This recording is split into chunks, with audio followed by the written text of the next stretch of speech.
Hey, all right. We want to thank you for joining us today. My name is Trey Sanders, and we want to welcome you to our new show called The Naked Truth.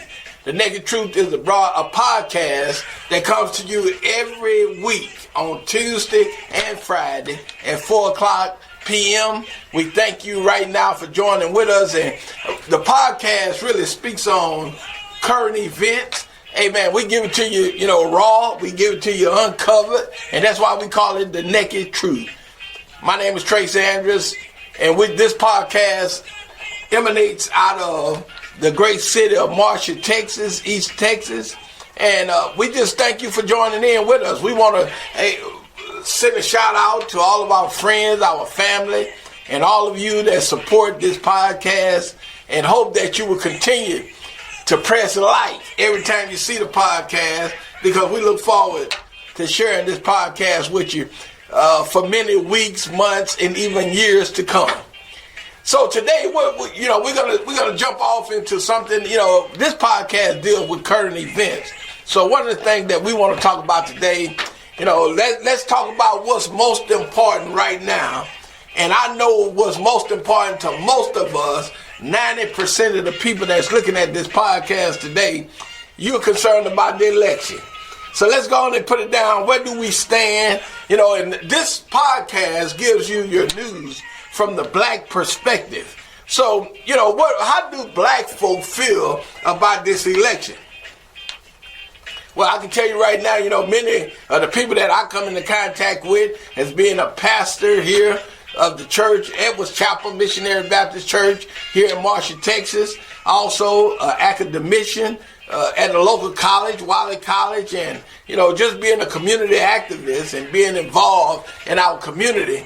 There are a lot of folks that are concerned about the election, and, some people really believe that Donald Trump is going to win this next election. He's going to be back in the White House for 4 more years. And take a guess what?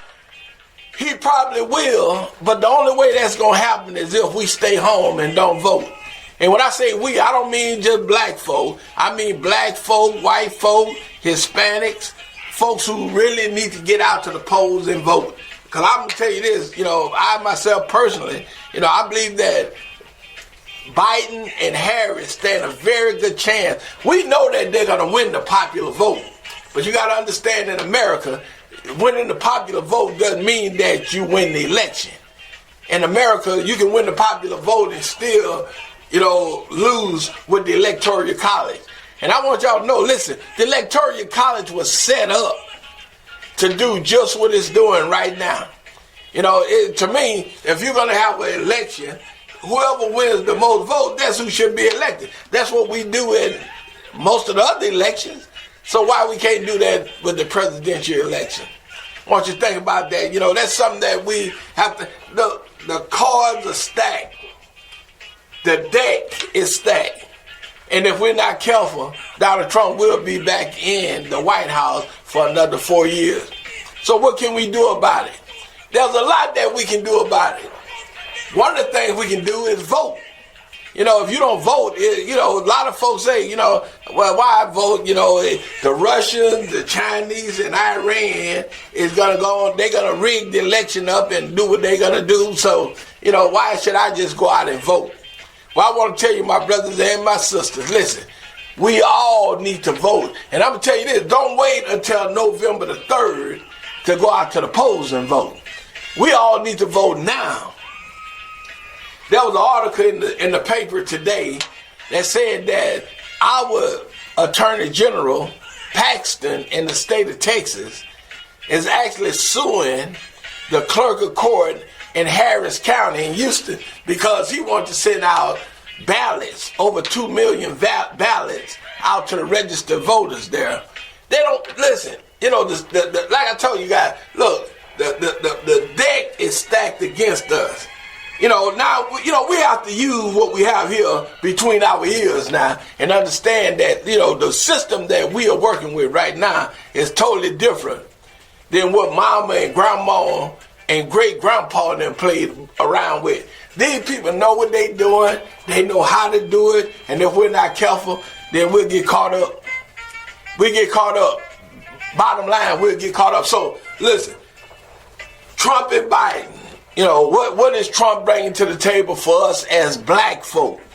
I saw him, pardon the brother, during the Republican National Convention.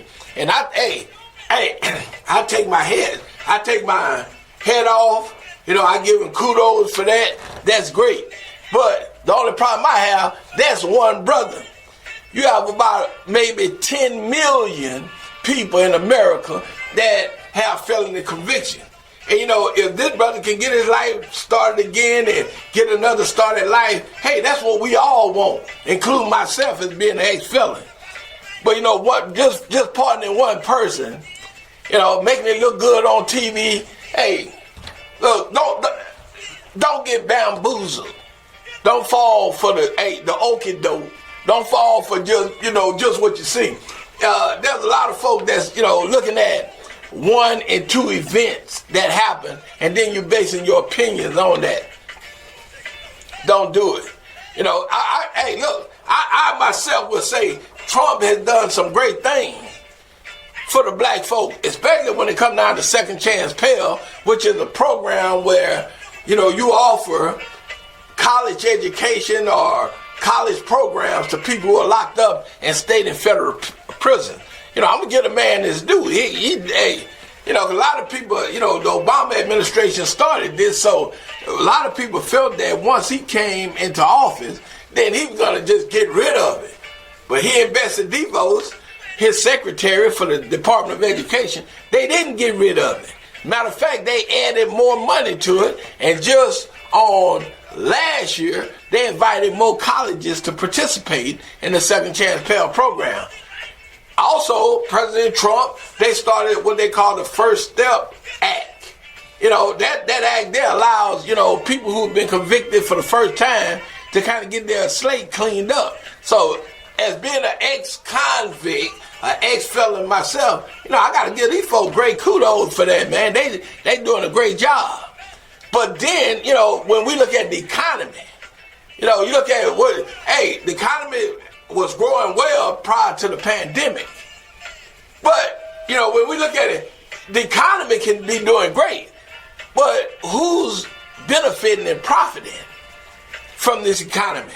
And I can tell you right now, it's not the black folk, it's not the poor folk. So, this is what we call the naked truth. And so we're going to tell it just like it is. So I believe this, so I want to know, think about it. And I know that some of you are going to be emailing me. My email is listed at the bottom of this page right now. You can email me at tandris26@gmail.com, and we'll be giving you our new email address with the Naked Truth and our website, so you can correspond with us on the website. But listen, we got to think, what is Trump bringing to the table for black folk? And then you look at what Biden is bringing to the table for black folk. Because I said it on one of the shows that I appeared on recently, that, Biden just don't have a shoe-in vote from black folk.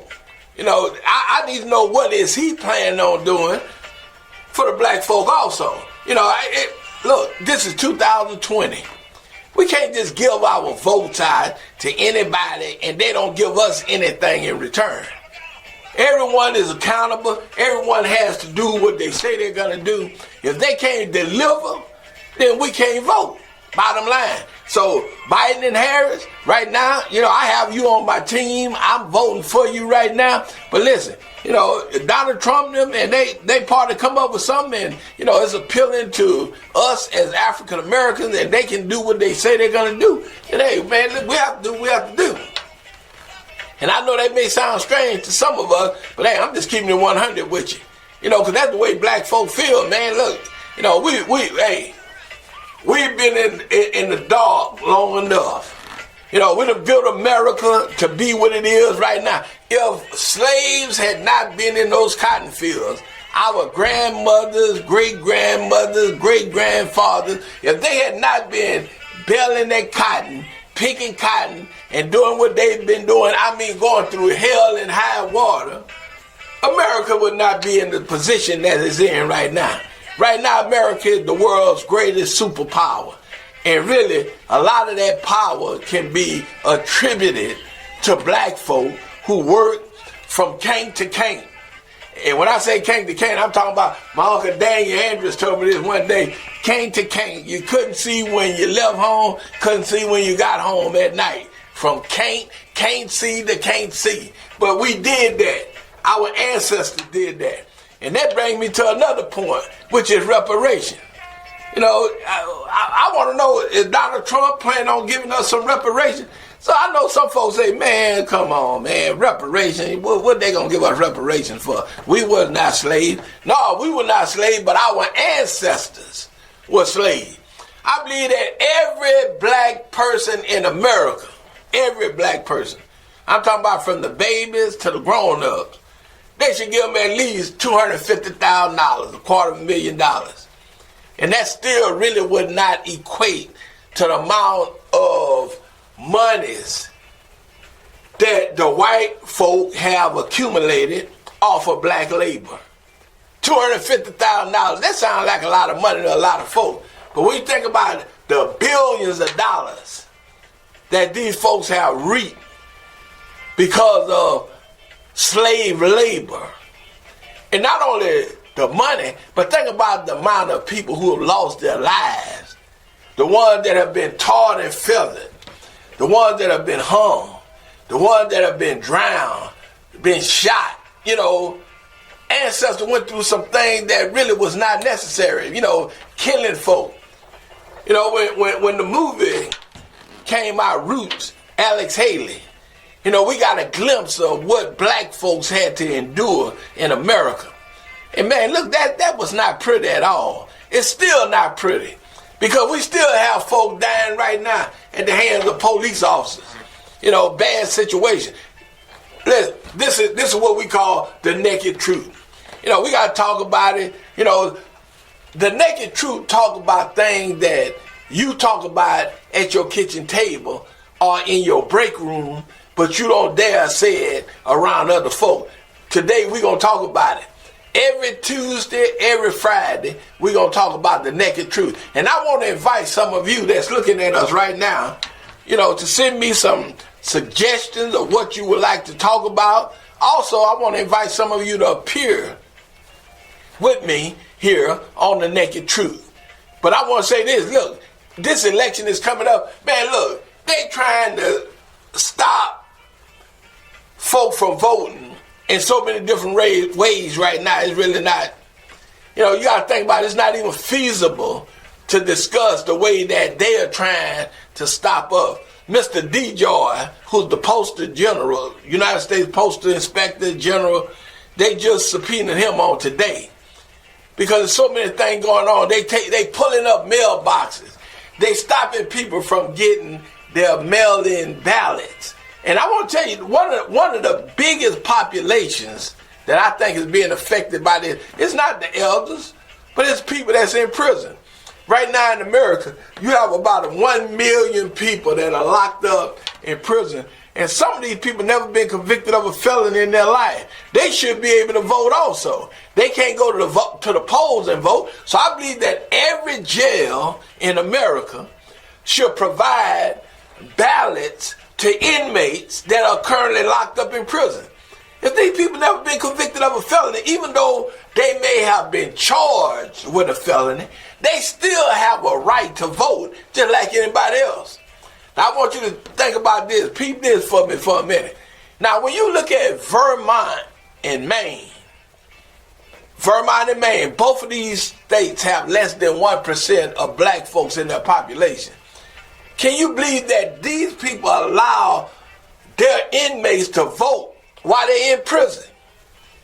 Whereas in Florida, Georgia, Mississippi, Louisiana, anything south of Tennessee, they don't do that. You know why? Because there's a higher concentration of black folk in these particular states. They call it the Mason-Dixon line. But I want to tell you this, listen, you know, man, look, we have to be wise, open our eyes.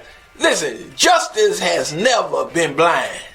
You know, we look at Lady Justina holding the scales in her hand, and she had the blindfold on, acting like justice is blind. Man, that's the biggest lie ever been told.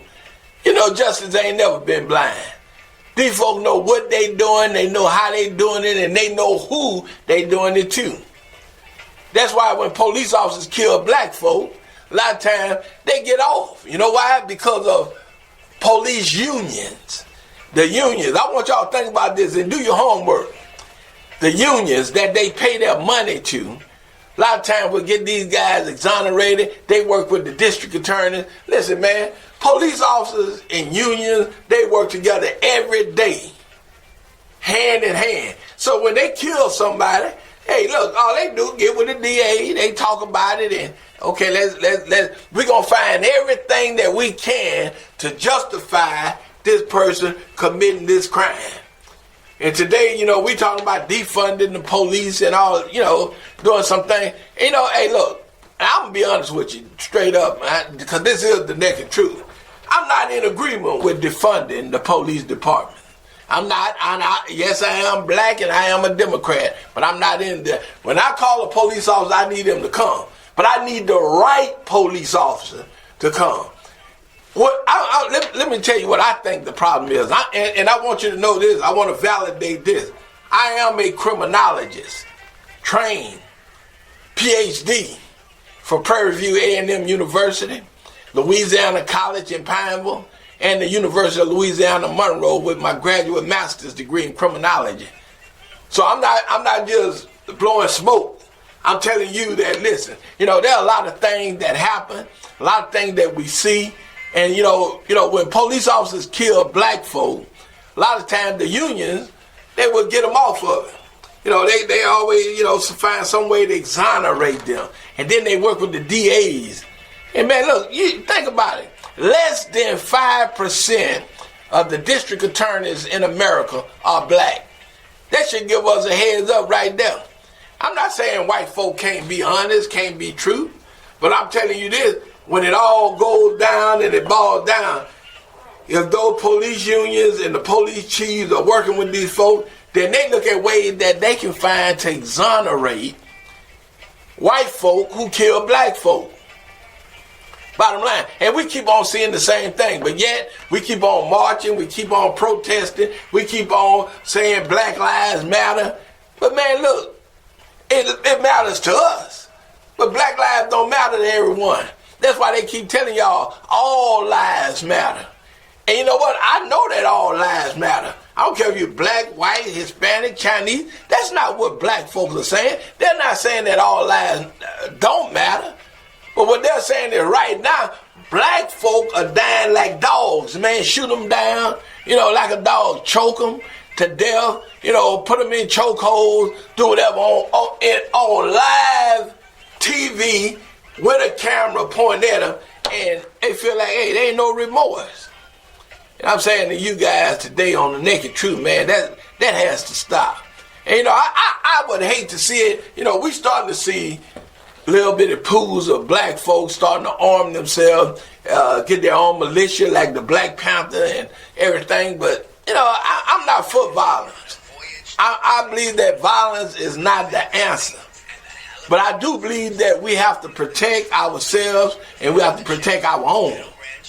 And, you know, right now, when this election occurs in November, mainstream media and podcasts and other folk are saying, hey, if Donald Trump loses this election, he's not going to go away just like that.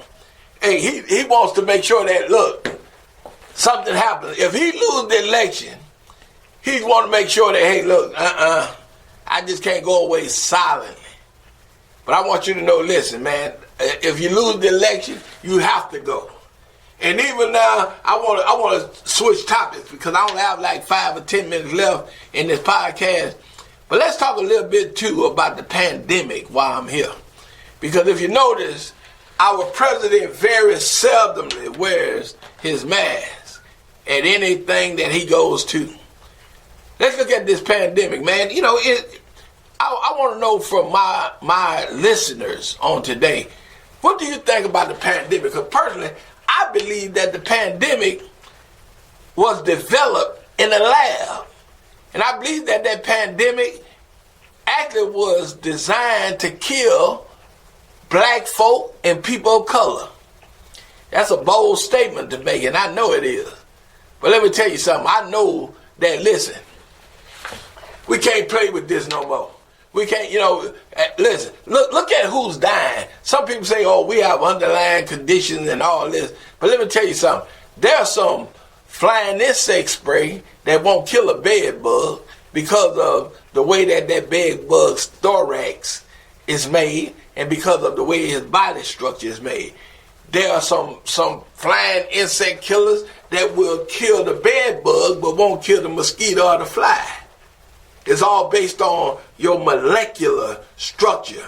And since they mapped the human genome, there's a lot of things that they know about us that we are more predisposed to. Even the president, Donald Trump, said he believed that, he called it the China virus. He believed that the virus was created in the lab also.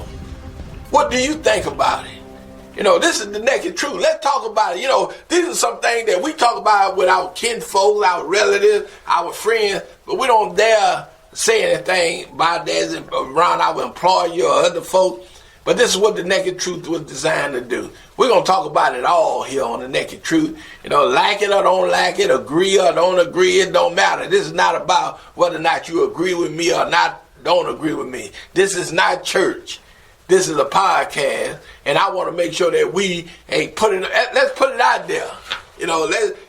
Was this pandemic, was the virus, the COVID-19 developed in a lab? Some people say that it came from bats, that bats were the ones who start spreading it, and they jumped from bats into the human.